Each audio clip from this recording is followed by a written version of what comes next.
السلام علیکم ورحمۃ اللہ وبرکاتہ۔ ناظرین، کیسے ہیں آپ حضرات؟ اللہ کی ذات سے امید ہے کہ آپ خیر و عافیت سے ہوں گے۔ آئیے کچھ مختصر سے لفظوں میں میاں بیوی کے تعلق سے کچھ بات کر لیتے ہیں۔ ایک دن ایک شخص ایک تجربہ کار عالم دین کی خدمت میں حاضر ہوا اور کہا کہ جب میں نے اپنی بیوی کو شادی سے پہلے پسند کیا تو مجھے ایسا لگتا تھا کہ اللہ تعالیٰ نے دنیا میں اس جیسا کسی کو نہیں بنایا، اور جب میں نے اس کو نکاح کا پیغام بھیجا تو مجھے ایسا لگا کہ بہت سی دوسری عورتیں بھی خوبصورتی میں اس کے مشابہ ہے، یعنی اس کے جیسی ہے، اور جب میں نے اس سے شادی کر لی تو مجھے ایسا محسوس ہوا کہ بہت سی دوسری عورتیں بھی میری بیوی سے زیادہ خوبصورت ہے۔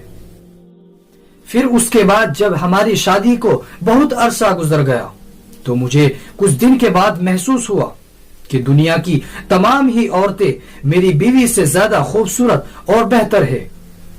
تو وہ دانا عالم فرمانے لگے کہ اگر تم دنیا میں تمام عورتوں سے شادی کر لو اور دنیا کی تمام سڑکوں پر پھرنے والی عورتوں سے نکاح کر لو تو تم سڑکوں پر آوارہ پھرنے والے کتوں کو ان سے اچھا جاننے لگو گے۔ تو اس شخص نے حیرت سے پوچھا، بھلا آپ نے ایسا کس لیے فرمایا؟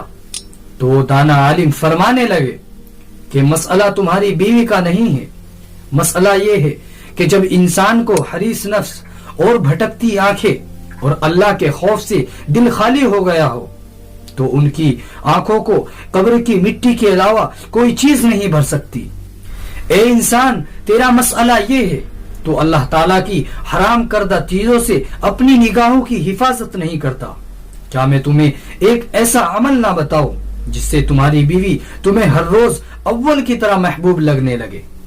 تو اس شخص نے حیرت سے کہا کہ کیوں نہیں، ضرور بتائے۔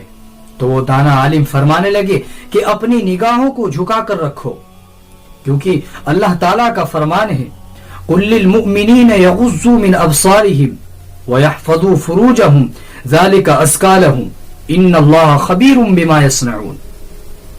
اے نبی صلی اللہ علیہ وسلم، ایمان والوں سے کہہ دیجئے کہ وہ اپنی نگاہوں کو جھکا کر رکھے اور اپنی شرمگاہوں کی حفاظت کرے، یہ ان کے لیے زیادہ پاکیزہ ہے، اور بے شک جو تم کرتے ہو اللہ تعالیٰ اس سے خوب باخبر ہے۔